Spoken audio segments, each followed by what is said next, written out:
কৃষ্ণ হরে হে গোবিন্দ হে গোপাল।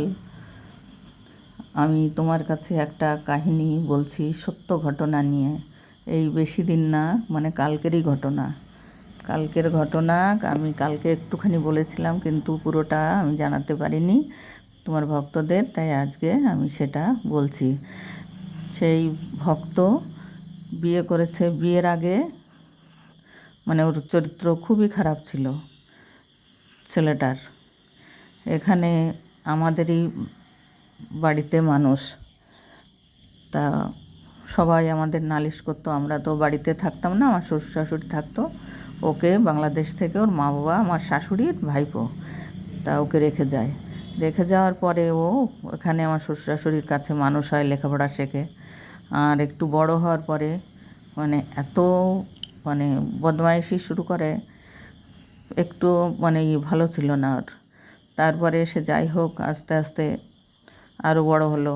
তখন আমার শ্বশুর শাশুড়ি মানে বয়স্ক হয়ে গেল, আর আমরাও বাড়ি এসছি আর কি, চাকরি শেষ করে। তখন ও অন্য জায়গায় একটা জায়গা কিনে ওর বাবা ঘর করে দিল। তারপরে ও সেখানে গেল, আর আমার শ্বশুর শাশুড়ি তো আমাদের কাছেই, তখন আমরা দেখাশুনো করতাম। ও কী করলো, বিয়ে করলো, আমাদের বলেনি। ওর আমার শাশুড়িরই এক গুরু ভাই, সে তার বাড়িতে যেত, ই করতো, তা সেইখানে বসেই আর কি, সেই আর কি দেখাশুনো করে বিয়ে দিল। এখন বিয়ে দেওয়ার পরে আমার শাশুড়ি মানে তখন মানে বয়স হয়ে গেছে। তা বলছে যে দেখ, আমাদের তো বয়স হয়ে গেছে, এখন আমাদের ওনার বড় ছেলেকে বলছে, মানে আমার স্বামীকে, যে আমি এই ওনার যে একটা দল ছিল আর কি, সেই দলের দায়িত্বটা আমি আমার ছেলেকে দিতে চাই। তো আমার স্বামী বলছে যে মা, আমি তো এসব লাইনে আমি কিছু জানি না, আমি তো বিদেশে বিদেশে মানে বিদেশে না, ঠিক দেশের ভিতরে আলাদা আলাদা রাজ্যে পোস্টিং হতো, আমি বাড়ির বাইরে থাকতাম, আমি তো এইসব নিয়ে কোনো দিন আমি করিনি। আমি ঠাকুর ভক্তি করি, আমার ভক্তি যথেষ্ট আমি করি, কিন্তু আমি তো বুঝি না এইসব, এই দল চালানো ই করা, আমি এইসব পারবো না। তবে মাধব ওর নাম, ও তো এইসব তোমার সঙ্গে থেকে করেছে, তাহলে আমি বলছি তুমি ওকে দাও, ও তো আমাদের ভাই। তখন ওকে দেওয়া হলো। তা আমার শ্বশুর যেভাবে চালাতো সেইভাবেই চল, সেইভাবেই কর। কিন্তু ও মানে বয়স কম তো, মানে দায়িত্ব পেয়ে ও নিজেকে যে কি মনে করলো যে আমি যেন কি একটা হয়ে গেছি। তখনও মানে নিজেকে যেন ঠাকুর মনে করতে লাগলো, যে আমি যেন হরি ঠাকুর হয়ে গেছি, হরি ঠাকুরের মতো ভাবভঙ্গি সব কিছু করতে লাগলো। আর গ্রামের মানুষও ওকে এত ভক্তি করতে লাগলো। আগে তো কদিন আগে এই মারধর দেওয়ার জন্য সব রেডি ছিল, তারপরে আবার এই ইসে আসার পরের থেকে আবার ওইটা মানে যা হোক কমে গেল বদমাইশিটা, তখন মানে ঠাকুর হয়ে গেল। ঠাকুর মানে ভগবান। এখন উনি সবার, গ্রামে তো অশিক্ষিত লোক বেশি, মানে এমন ভাবভঙ্গি করে কথাবার্তা বলে উনি ঠাকুর সেজে গেল। তারপর ঠাকুর সাজলো, তো ঠাকুরই হয়ে থাক, তাহলে বিয়ে করার কোনো দরকার ছিল না। উনি আবার সেই আমার শাশুড়ির গুরু ভাই একজন, তাকে নিয়ে যেয়ে একটু দূরের থেকে বিয়ে করে নিয়ে আসলো। বউ ভালো ঘরের, শুনছি আর কি, যে ভালো ঘরের মেয়ে, দেখতে শুনতেও ভালো, উঁচু লম্বা পরিষ্কার, যাক ভালো। এবার সে আসার পরে একটা মেয়ে হলো, তারপরে আর একটা ছেলে হলো। সেই ছোট কোলে ছেলে নিয়ে ঘরে ঢুকছে, তখন বললে নাকি, বউ বলল কালকে, আমরা তো জানি না, এত খোঁজখবর নিতাম না। ঘরে ঢোকার পরে বলছে, যে হাত জোড় করে বলছে যে বউকে, যে দেখো আজকে থেকে আমরা আলাদা ঘরে থাকবো, আমরা আর এখন আর এই লাইনে থাকবো না, আমরা এখন ভক্তি লাইনে মানে যাব। ভক্তি লাইন কি, তাহলে এক ঘরে থাকলে ভক্তি লাইনে যাওয়া যায় না? তাহলে ঠিক আছে, বউ বলছে ঠিক আছে। তখন আর কি বলবে, সে বলল ঠিক আছে। এখন দুইজন দুই ঘরে থাকে।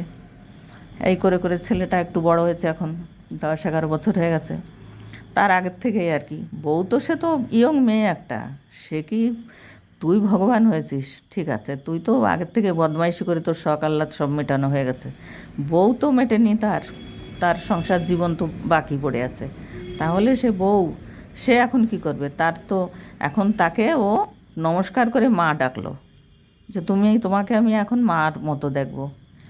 এটা কি মানে আছে নাকি কোনো শাস্ত্রে? আপনারা বলবেন আর কি এটা। ও তখন ওকে মা বলে সম্বোধন করলো, পায়ে নমস্কার করলো বউয়ের। তাহলে কত বড় মানে জ্ঞানী না পাপী সে ওই জানে। তারপরে ওর বউ তো অখুশি, কিছু বলল না কিন্তু অখুশি। তারপরে এই বউ এখন, বউয়ের যে শখ আহ্লাদ সেটা এখন কি করবে? ও তো ভগবান হয়ে গেছে, বউও সঙ্গে বেড়ায়, কিন্তু তার ভিতর দিয়ে বউয়ের শখ মেটানোর জন্যে সে এদিক সেদিক তাকাতাকি করা শুরু হলো। শুনি যা আর কি কানে, সেটা আর কি বলছি, এটা সত্য ঘটনাই শুনি, যেটা সেটা মিথ্যে না। আমাদের কাছে কেউ মিথ্যে কথা বলবে না, কারণ আমাদের নিজেদের লোক তো। তাই এবার বউ তো গেল, সে একজন পার্টনার সে গুছিয়ে করে নিল আর কি। সে পার্টনার আবার বাড়ির থেকে জানতে পেরে তা পার্টনারকে আবার ক বছর পরেই তাকে বিয়ে দিয়ে দিল, যেটা তো ভালো না, মানুষে বন্ধ বলছে, তখন বিয়ে দিল। গেল আবার কিছুদিন, এখন আবার শুনছি আর একজন, সেও এক ফৌজি আর কি, বাড়ি এসছে পেনশনে, তার বউর সঙ্গে অশান্তি। সেই অশান্তি করে এখন সে আলাদা মা বাবার কাছে থাকে, আর বউ আলাদা থাকে। এখন সে সেই লোকের সঙ্গ নিয়েছে বউ। তারপরে বউ তো মাঝখানে চলেও গেল, কতদিন হওয়া, 1 মাস হওয়া, তারপরে খুঁজে ঠুজে আবার নিয়ে আসলো। নিয়ে আসার পরে এখন শুনছি প্রত্যেক দিনই অশান্তি অশান্তি। এই যে কালকে যে ঘটনা হয়েছে আর কি, ওর স্ট্রোক হয়েছে, আগের রাত্রে সারা রাত ঝগড়া হয়েছে দুজনের ভিতরে, অশান্তি করে ঠরে সকালবেলা ডিউটি যাবে। ও একটা কাজ করে থানায়, যাই হোক সেই ডিউটি যাবে, চান করে পুজো টুজো দিয়ে খাওয়া দাওয়া করে রেডি, তখন মাথাটার ভিতরে ভালো লাগছে না, তা বলছে আমার একটু ভালো লাগছে না, একটু শুয়ে পড়ি। শুয়ে পড়েছে, এখন আর উঠতে পারছে না, উঠতে পারছে না। এখন বলছে যে আমি তো উঠতে পারছি না, কী হলো আমার? তখন ওইটুকু বলে আর কথাও বন্ধ হয়ে গেল। তারপরে নিয়ে গেল মানে সে হসপিটালেও যাবে না। তারপরে হসপিটালে যাবে না জোর করে, পরে থানায় খবর দিল, থানার থেকে লোক এসে ধরে নিয়ে ভর্তি করে দিল। তারপরে তো এখন আজকে শুনলাম যে একটু ভালো আছে। আপনারা বলেন, সে একজন ভক্ত হতে পারে, সে কোনো দিন হরি ঠাকুর হতে পারে? হরি ঠাকুরের ভক্ত হতে পারে, কিন্তু হরি ঠাকুর হতে পারে না। সে নিজেকে হরি ঠাকুর মনে করে। একজন কৃষ্ণ ভক্ত, সে কৃষ্ণ ভক্ত হতে পারে, কৃষ্ণও হতে পারে না, সে ভগবান হতে পারে না। তাহলে এ কোন ধরনের পাপী? আর তার ঘরে এই অশান্তি, এই অশান্তিতে তারপরে তার স্ট্রোক হয়ে গেছে। তাহলে এবার বিচার করুন, এবার বউটাও এরকম আলাদা লাইনে চলে গেল, তাহলে এর ভিতরে দোষ কার? সেটা আপনারা বিচার করে পুরোটা দেখে আমাকে বলবেন, যে কমেন্ট করবেন, আর লাইক করবেন, সাবস্ক্রাইব করে দেবেন, আমার অনুরোধ রইল আপনাদের কাছে। আর ভিডিওটা সম্পূর্ণ দেখবেন, সেটাও অনুরোধ রইল। আর নমস্কার, আপনারা ভিডিওটা ভালো করে দেখবেন, আর ভালো করে বুঝে শুনে আপনারা কমেন্ট করবেন, লাইক করবেন, সাবস্ক্রাইব করবেন, আর শেয়ার করবেন, যে এ ধরনের যেন কেউ হয় না। ভক্ত হবেন, কিন্তু ভগবান হওয়া যায় না। আমরা ভগবান না, আমরা ভক্ত। তাই ও যে পাপ করেছে, এই পাপের কোনো মানে ক্ষমা হয় না।